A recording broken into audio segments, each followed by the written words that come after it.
Hello everyone, it's SpawnPoiint and today we are taking a closer look at this. This is ROG's new 32-inch 4K OLED gaming monitor. Now it was only revealed last week at CES, but it comes with a new BlackShield glossy screen, 240Hz support, USB-C, DisplayPort 2.1 and a 4th gen QD-OLED panel. So it's called the PG32UCDM3 and I'm going to show you not only how good it looks, but what the real pros and cons are and whether it's actually worth buying. I'll even do a couple of comparisons of this monitor against some of the others so you can see the real difference. But before we jump in, let me know what your dream gaming monitor specs are. Do you think this could be it? So starting with the design, it kind of looks like every other OLED or QD-OLED monitor that we've had in recent years. It's got a slim bezel and thin frames around the front and sides, and it's still got the ROG chin at the bottom. Now by default this shows as a red LED logo, but the first thing that I always do is go into the settings and switch this off for that all black look. Then if we flip this around the back it's got the usual gaming monitor design, with the ROG RGB logo that you can customize or switch off completely, the chunky stand and some more ROG branding throughout. But then there's the stand, and I know that the PG range always comes with these metal feet, but seriously I really do not like them. They take up way too much space on the desk and you can never get the screen quite low enough if you need it. Whereas the XG range on the other hand has a nice flat metal base for that cleaner look, takes up less space and in my opinion looks far more premium.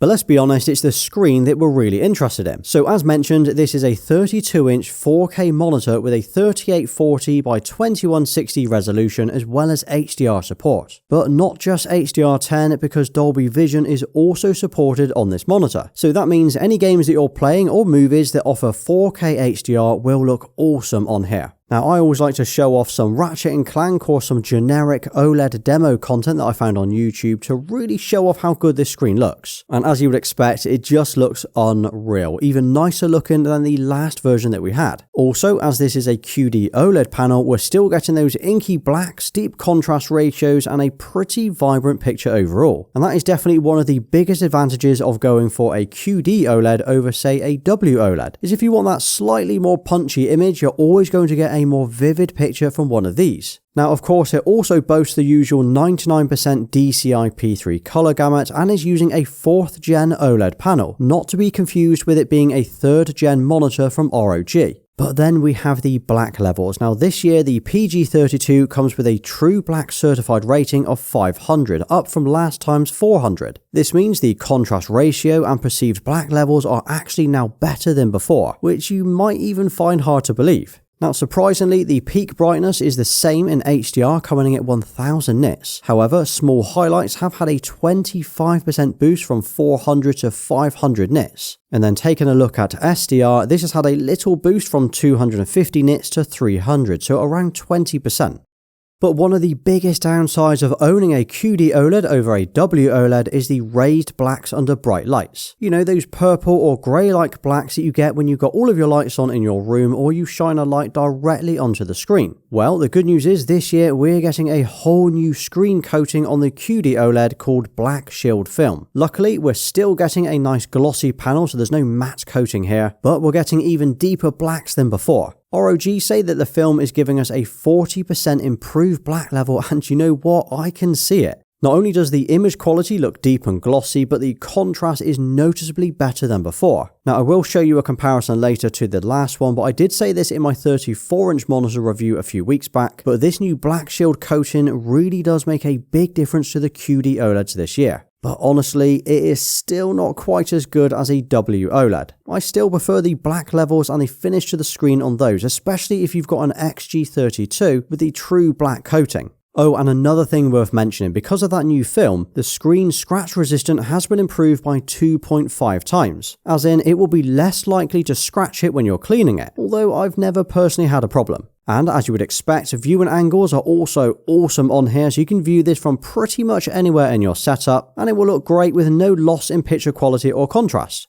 And then we've got the gaming features, and it doesn't matter whether you're using something like this on the PS5, Xbox Series or PC, because it really does do it all. Not only does it support 4K HDR, but it also can go up to 240Hz. So if you're on PC and you like your FPS games, well, you can easily hit 240 FPS in any of your games that support it. Of course, if you're on consoles like the PS5 where you're still able to get the much needed 4K and 120Hz for those games that support it, as well as VRR or the variable refresh rate. Now I know most TVs and monitors do support this as a minimum now, but it's still great to see the full support for the HDMI 2.1. Now if you're on PC though, you'll probably want to use DisplayPort, and you'll be pleased to hear that it now supports DisplayPort 2.1a, which means you can get the full 80 gigabits per second bandwidth. Jumping between a few different games that I've been testing out over the last few weeks, whether that's been on the PC with my RTX 5080 or the PS5 Pro, I've honestly had no issues at all with this monitor. It's also super smooth, bright, colourful and sharp, and it's a stunning looking screen for any gaming setup, but then so are all the other QD-OLEDs that we've had over the last couple of years.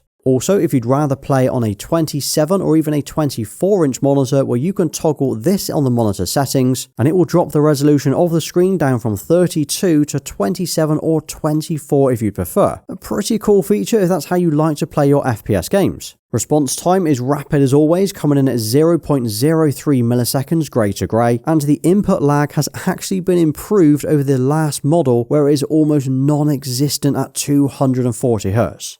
But then on top of gaming, there's nothing stopping you from using this for movies, TV shows and YouTube. You could treat this like a small TV in your setup as it's still 4K and supports HDR. So you could jump onto Netflix or Disney Plus and you can watch your Dolby Vision movies on here and it will look unreal. It's just a shame that there are no speakers built in, so you will need to use external speakers or a headset. You also might want to use a monitor like this for work and productivity. Well, fortunately, although rare on gaming monitors, it does come with a USB-C port around the back with a 90-watt power delivery. So plug in your laptop and your MacBook and you can use this to power at the same time. I actually hooked up my MacBook and edited a little bit of today's video on here, and one thing I have to say is how sharp the text is. It's not quite as sharp as the new RGB stripe OLEDs, but for a 32-inch 4K panel, the PPI and text clarity is decent enough for most with improved colour fringing. I would have absolutely no issues using this to work on. So on the whole, it looks good, right? Well, let me show you how this compares to a few other monitors. So this is the previous gen ROG PG32UCDM, which is probably about 80% the same, but it is missing the new BlackShield film and the 4th gen OLED panel. And as you can see here, the biggest difference is the raised blacks on the older panel under bright lights. And this is probably the best way to show you how good the new screen coating is. Otherwise, it's basically the same. And then here's the ROG XG32UCWMG, which launched about 6 months ago. Now this is a WOLED panel rather than QD-OLED, and it's my favourite gaming monitor from 2025. I've been using this in my gaming setup since August 25, and I love the glossy coating, the brightness, and the option to switch to 480Hz. And then there's LG's 32GS95UE. This is a WOLED 4K panel, but like with most LG monitors, it comes with an anti-reflective matte-ish coating. So although you're not getting any reflections, you are getting less clarity in the picture, which you'll either love or hate. But hopefully this gives you an idea of how the new 2026 monitor compares to some of these previous ones. So with all of that said, is it worth buying the new 2026 PG32UCDM3? Well, if you want the best 32-inch QD-OLED that you can buy right now, yes, because this does it all. It's glossy, 4K and has 240Hz support, and the BlackShield film looks great. However, if you already have the previous gen version, there is really no reason at all to change or upgrade unless you struggle with the black levels and managing the light in your room, or you want DisplayPort 2.1 for your PC. But if you want the best WOLED, go for the XG32UCWMG. That's what I'm using and will be sticking with that. I think the stand, brightness and 480Hz mode sways it for me. But then saying that, I'm also really excited to see what LG brings out in the next few months. As we already know, there is a 32-inch model coming which looks like it could tick every box. But it wasn't shown at CES last week, and to be honest, we're not sure what the screen coating is going to be. So maybe hold off grabbing a 2026 monitor until we've seen them all. But what do you think? Is this the one to go for? Because I think it's definitely the best QD-OLED right now. Now drop a 2026 OLED in the comments and I'll give you a thumbs up for staying right till the end. And if you did enjoy today's video, check out my CES 2026 video next, as it covers everything gaming and tech related that we're getting this year. Well, thanks for watching. Please like, subscribe and follow me everywhere. Until next time.